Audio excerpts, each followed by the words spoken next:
If you're a book lover, the last thing you want to do is touch your precious book collection. Today, we're going to talk about why books are so difficult to declutter and the questions to ask yourself to break down this project into manageable chunks.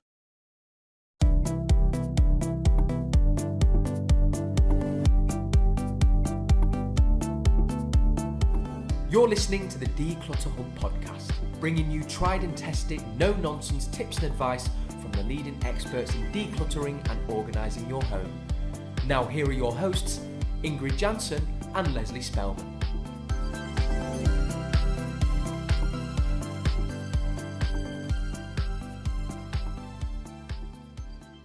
Hello and welcome, listeners. I'm Ingrid. And I'm Leslie. If you're new to the Declutter Hub podcast, you're so welcome. What you'll find here is reality, empathy, and advice by the bucket load. And if you've been here for a while, thanks so much for listening. If you'd like the added bonus of watching us as well as listening, you might want to find our podcast on our YouTube channel. Search for the Declutter Hub and you can see us chat each and every week. Don't forget to subscribe to our channel so it pops into your notifications each Friday too. Well, hello, listeners. We've got a treat for you today. It's a topic that we've never talked about before, and that is books. Leslie, books. Oh, why are they so hard to declutter? For some people, not for everyone. And I think it's been one that, people have been wanting us to talk about, but it's so complicated, right? And so we don't know whether we can do it justice in half an hour, but we're going to give it our best shot, right, Ingrid? So it's something that we talk about a lot in the membership, isn't it? If you're a book lover, then you've got to kind of wrestle these books away from people, right? They're like kicking and screaming, no, leave my books. And I think the reason for that we found over the years is that people really consider books to be a collection, right? And whenever anybody views anything as a collection, it's really difficult to get that breakthrough that will allow people to look at things as individual items rather than a collection. And so other things like that I'm talking about is, oh, don't touch my shoes. People see shoes as a collection. People see DVDs as a collection, CDs as a collection, albums as a collection. But once you start to allow yourself to break this down into something beyond the collection, that's when you can start to make progress. And that's what we're going to talk about today, really. We need to look at those individual components that make up that collection and not see it as people consider it to be like breaking something apart, right? You know what? It is most of the time that people have bookcases and the books are all stacked in there. They've been in that same position for years and years and years. So they almost see it as part of their furniture, as part of their home. And it's like, you can take books off a shelf. That can happen. But because books can become a bit stale when they're in the same place and it just becomes part of the furniture in a room. I think that by decluttering books, you can really rediscover things that you had lost. I think even if we don't declutter any, and I think that we probably can with the things that we're going to talk about today, I think even if you just rearrange them, if you reorganize them, if you recategorize them, you can discover things that you had forgotten about, right? Because I think the thing is with books is that they take up a lot of space. So if you've got like a standard bookshelf, like I don't know, like an IKEA bookcase or something, that's probably going to be one shelf is like 20 books. If you double stack them, which we're going to talk about later, that's 40 books, right? It's a lot of books. And as soon as you start taking them out, you can really free a lot of space up. It doesn't take much to start freeing up space and to start being able to look at your books with a fresh pair of eyes. On a side note, Leslie, books never seem that many when they're on a bookshelf. But when you then start to you're going to empty a couple of bookshelves, it's suddenly like, where did all these piles come from? It didn't look that many when they were all in the bookcase, sometimes neatly, sometimes all higgledy-piggledy and double and messy and disorganized. But when you start to take them off, it can be quite an overwhelming feeling when you're like, suddenly, oh, wow, there is so much more. It didn't look as much when it was on the shelves, but now it's over on the floor. And for me to sort out, it suddenly feels a much bigger project than I thought it was going to be. And I think there's a couple of things I want to say about that. I think that, first of all, the time when you really get confronted with your books, Ingrid, is when you are moving house, right? and you see just how many boxes are required for the books that you've got in your bookcases when you move house. So that's a big one. And I think the other really important thing is that because it can be so overwhelming, because these volumes are so huge, once you start taking them out of their natural position, let's say on a shelf, it's overwhelming. And so you need to really break it down. So what we're never suggesting is go for the whole of your book collection all in one go. So let's talk about this, Ingrid. Where do we sit in the book loving category? That is a difficult question, Leslie. I love books. I love reading books, but I don't love them enough to have 12 bookcases in my house. You see, so I think there's a difference as well. Some people love books and want to keep every book they've ever read in their lives in their house because they suddenly feel it's part of them. I'm not like that. I have a Kindle. I have hard, let's call them hard copy books, like paper books. But it's not like if it's a really good read, I will hang on to the thing. Oh, I'm going to read that again. That was a fantastic book. But if I've read it, I'm like, okay, that's fine. It can go. Then I can easily declutter it as well. So do we think then that there is two different types of people? Well, there's more than two types of different, but in the book reading world, people who read books, love to read books, and people who love to keep books.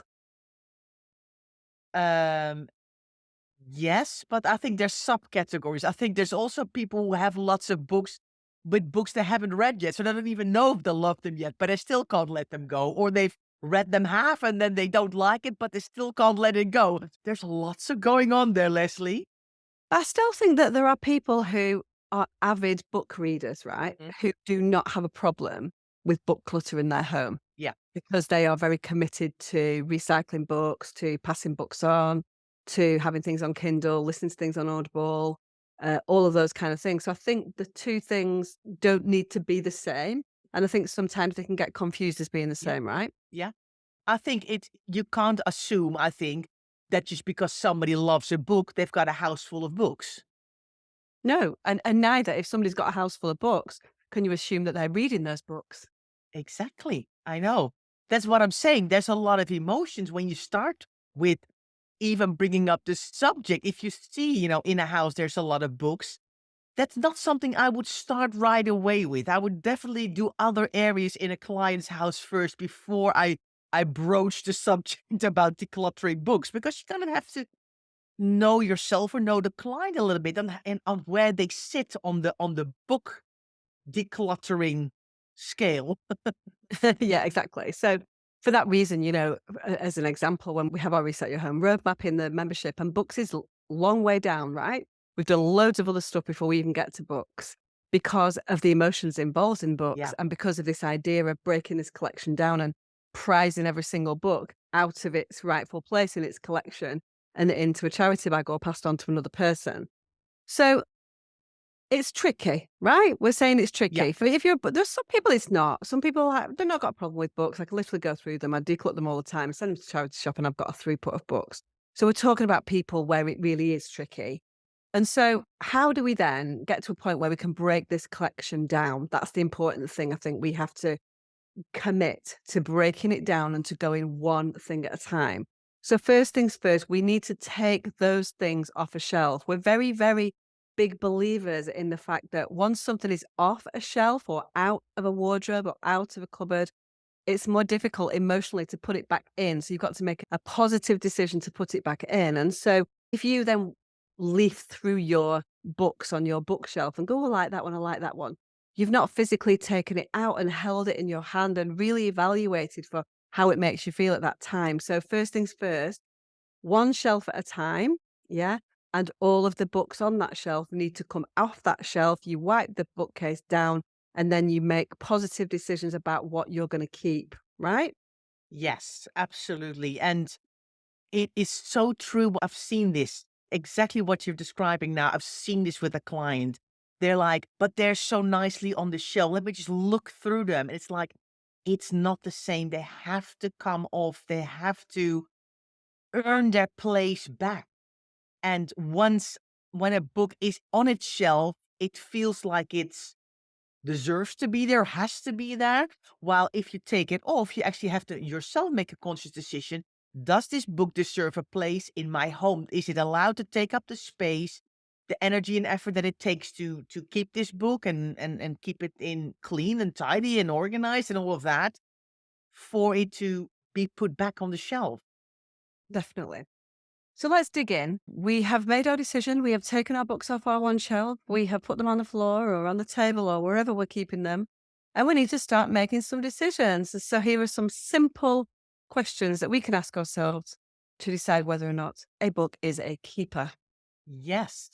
And the first one is, do I actually have a copy or are there multiple copies of the same book? We see that all the time, don't we, Leslie? Especially if a certain writer is a favorite writer and people start to know that around you. So they start giving you this writer or this author as gifts or presents. And then you end up with duplicates. So sometimes we find multiple books that are similar. Exactly. And I think it's sometimes this is as it evolves, right, Ingrid? So we don't always know it, but then later on we go, oh, I'm sure I've seen that before. Yes. Yeah, exactly. So it's not always you can see it straight away the first time, but you might see that later on and know that you've got that second copy. And then it's just all about deciding whether you need any copy or deciding whether you want to keep the best copy and what that looks like for you. Yeah. I think another reason why it's so important to take things off a bookshelf is what's the quality of that book, right? Some of them a bit smelly, some of them are falling apart, the pages come out depending on how old they are. Sometimes the pages stick together. And is that something that we want in our lives? And the answer to that might be yes, I'm quite happy with my pages sticking together book and my the fact that the pages are falling out enhances the book for me, and that's just the nature of it. But it's important to take it out and to assess it for what it is, right? Especially with children's books, Leslie. Very sticky, a lot of crumbles, half torn out pages, ears on the corners of the book. Do you want to put that back, or is it almost read so much that it's falling apart that actually, if it's a firm family favorite, there's copy number 2 that we've gathered along the way. Actually, the other one that's falling apart, we can let go of.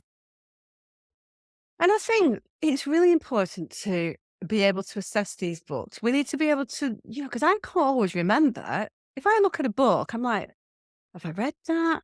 It's like anything. You can't really remember, can you? Especially as we get any bit older.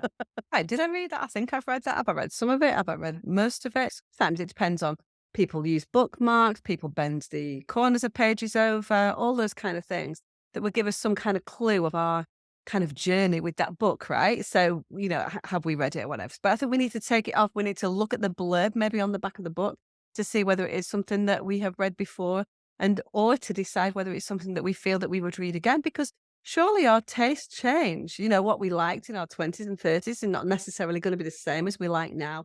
So we need to be able to assess it. And perhaps we need a little bit more information. So we need to look at that back cover, front cover, and see whether or not it is something that we feel that we have read already or that we would choose to read again. That is the nice thing about a Kindle, actually, Leslie, because when you read a book, you can see that it goes to 100%. And then I move it out of my to read list or to my unread list to I have read this book list. I love that. Then I'm like, yeah, I finished that. So it always stays in there.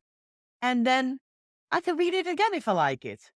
Do you know what the problem is for me? I think because I moved on, I started off with physical books and then quickly moved on to a Kindle.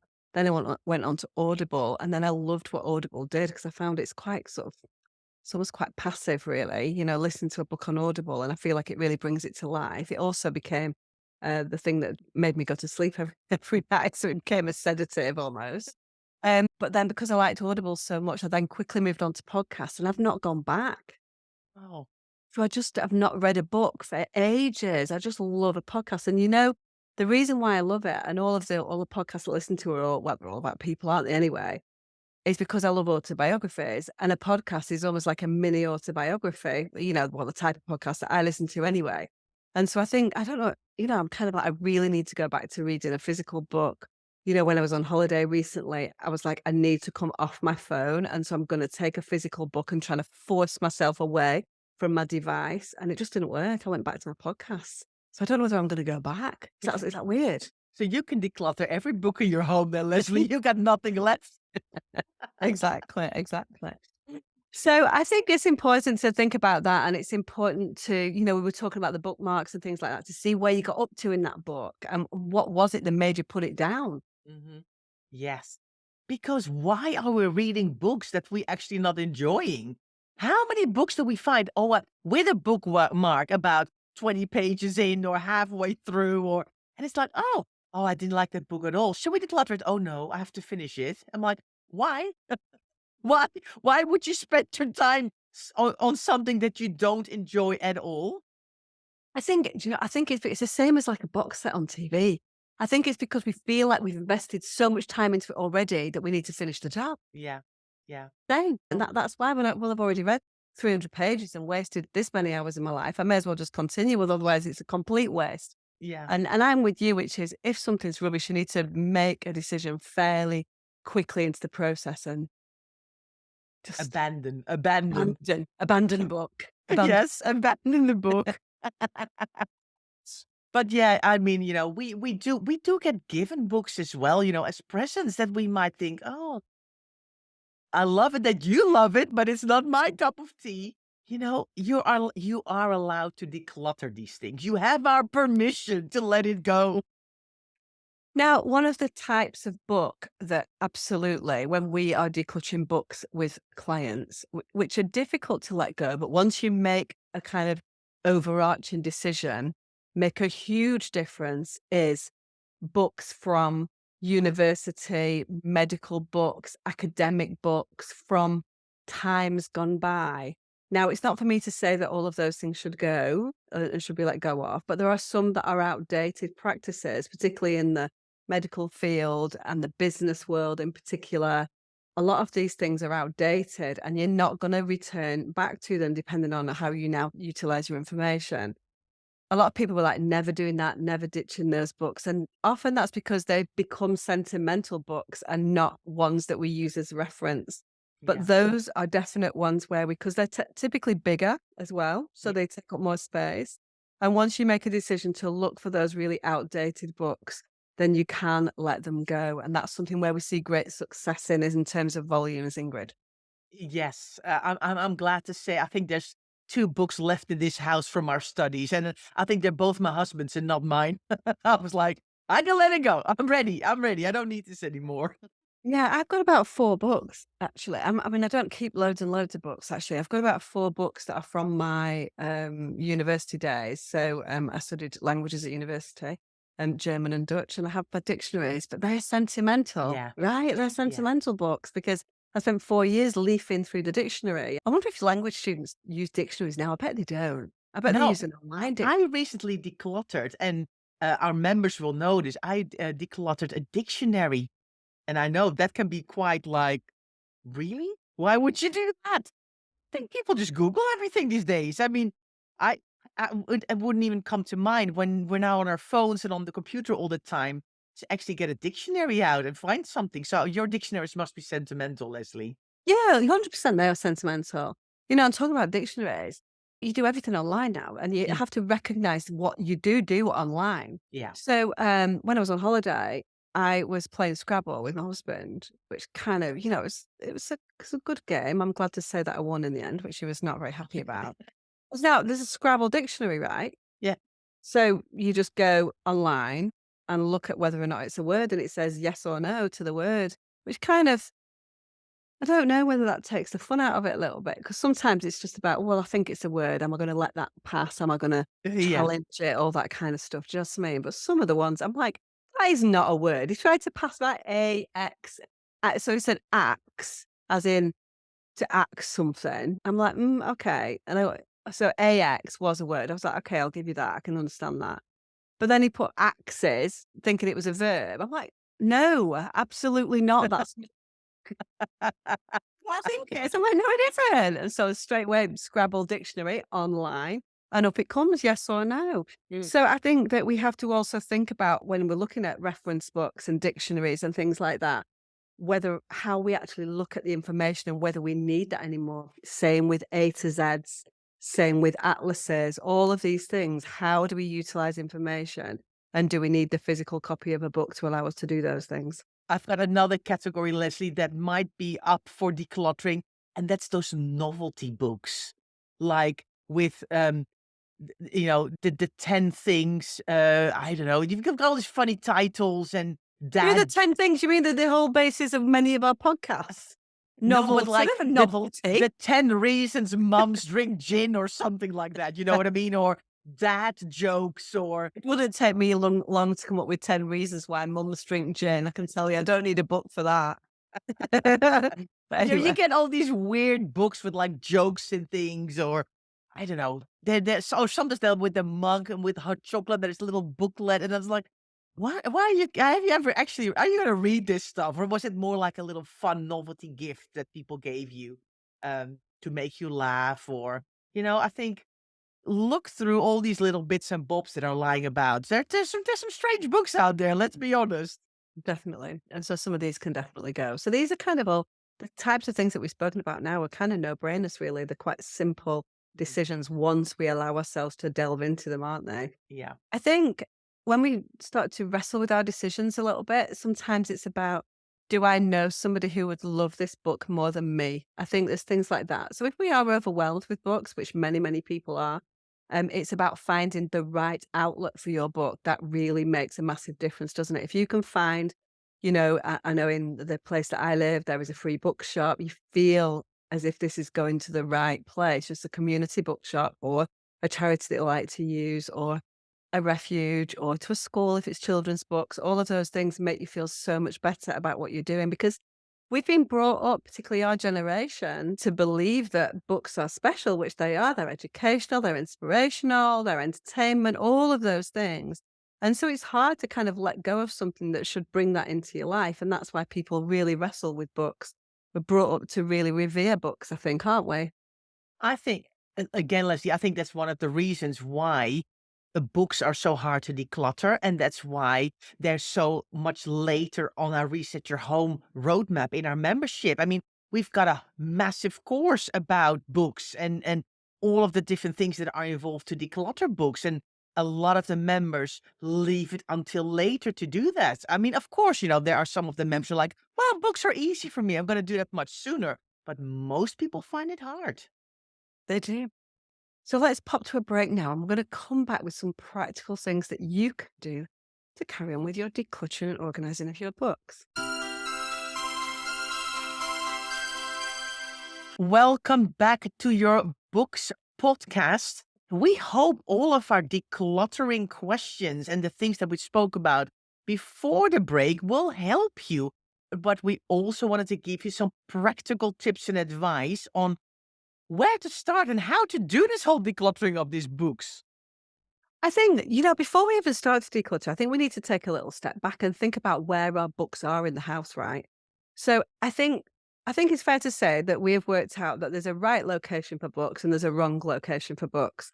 And for many people, they have their books in the wrong location. And by that, I mean kind of out of sight, out of mind, in garages, in lofts, in basements, in sort of spare bedrooms, double stacked, which we might talk about again in a minute.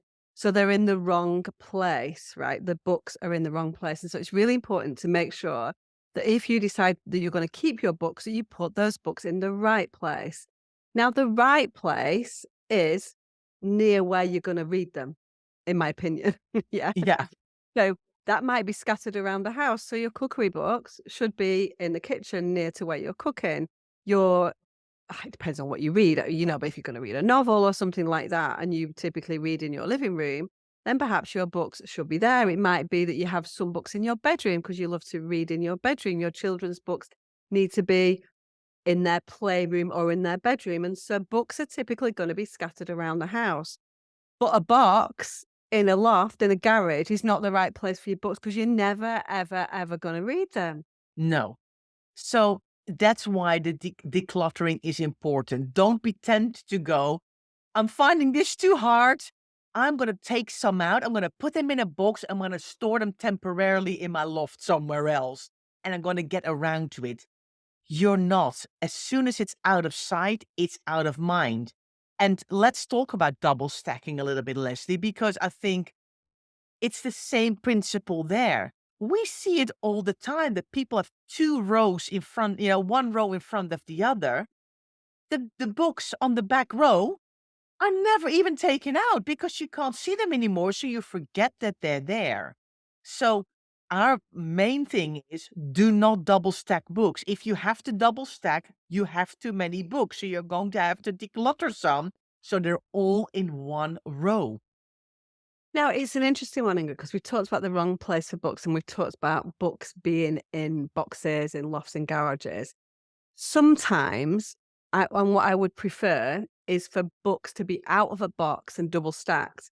And this is where we're looking at. So we're talking about somebody who's got a lot of books here.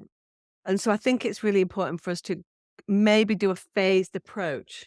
So take them out of the box. The ideal would be, okay, we take all the books out of the box, we declutter what we don't need, we have one single stack on a bookcase. That's the ideal. Yeah. But it might be that it's a little bit more difficult to get there than perhaps we're making out. It's not as simple as that for all the reasons that we spoke about before the break.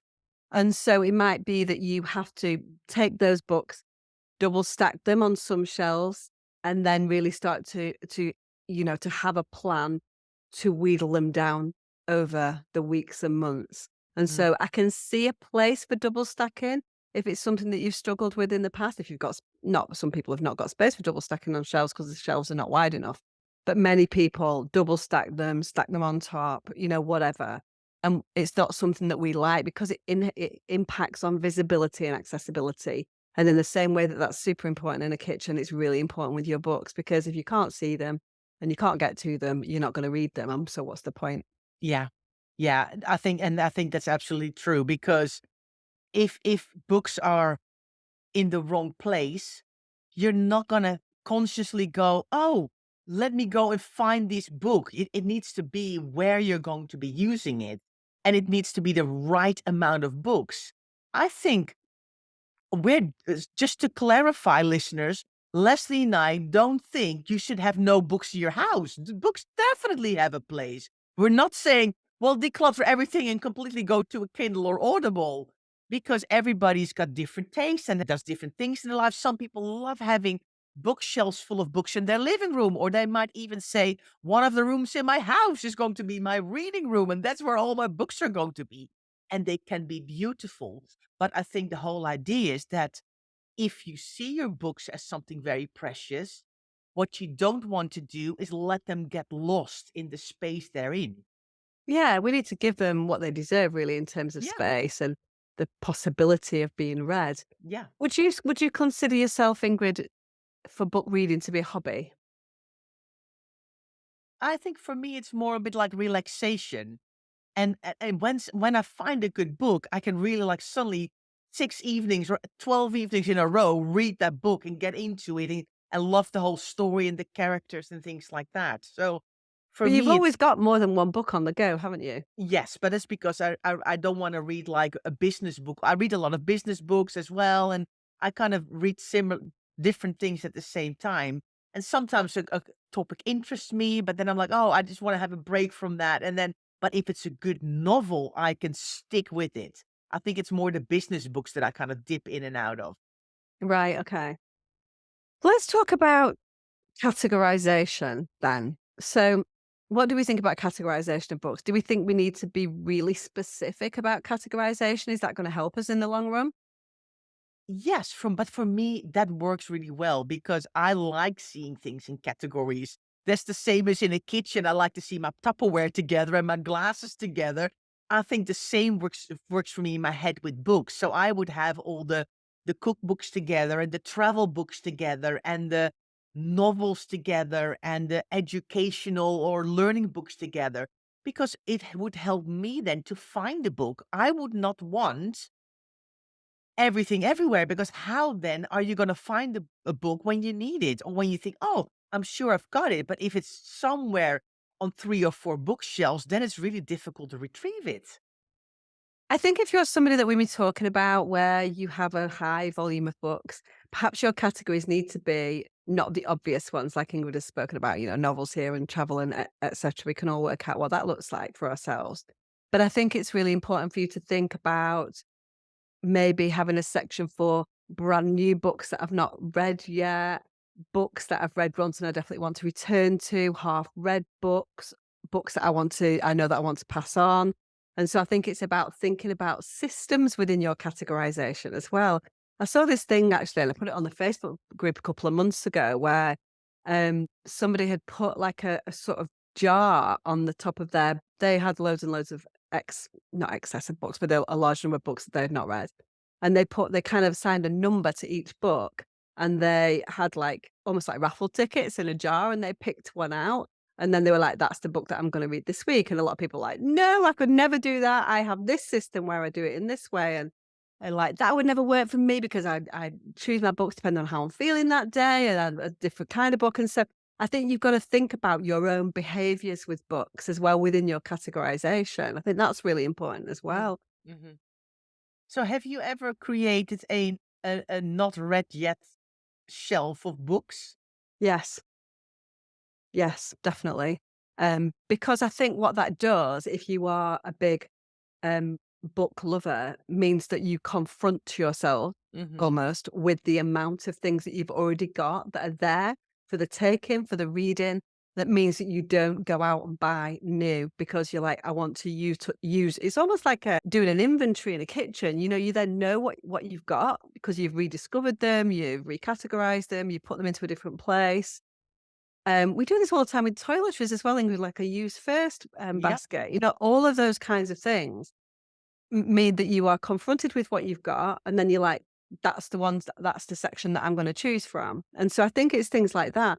It might be that you impose restrictions on yourself. It all sounds very kind of rigid, but I think if you have got a problem, what we want to gain from this, in the same way that we want to gain it with a kitchen or with a bathroom, is what we don't want is these precious books to go to waste or these precious food or toiletries to go to waste.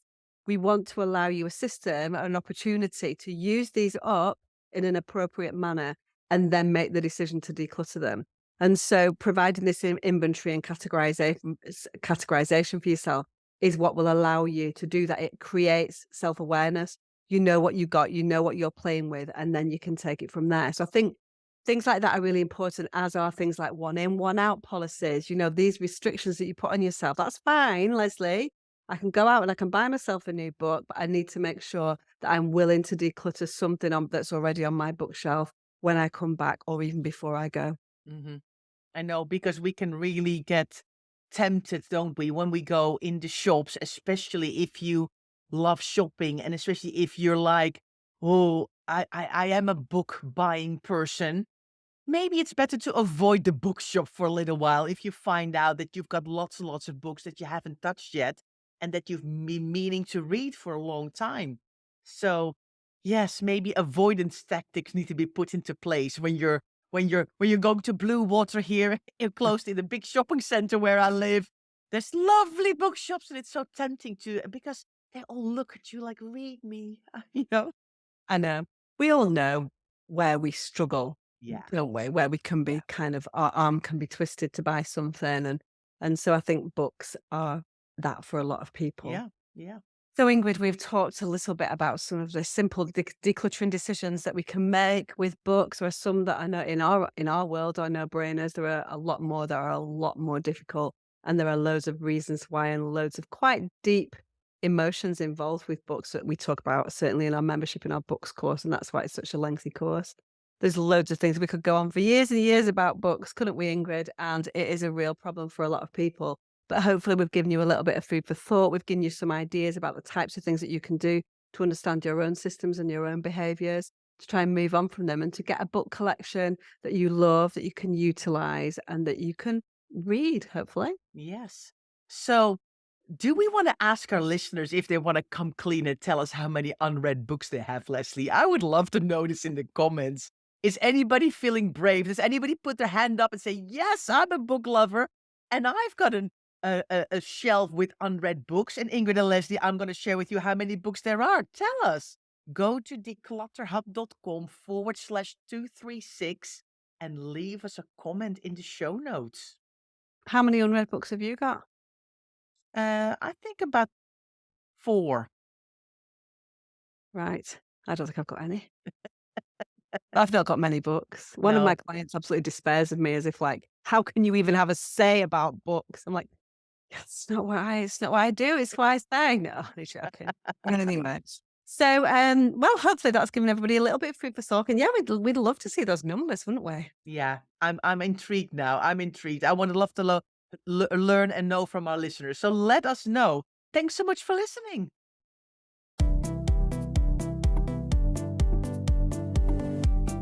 Thanks so much for listening to the Declutter Hub podcast.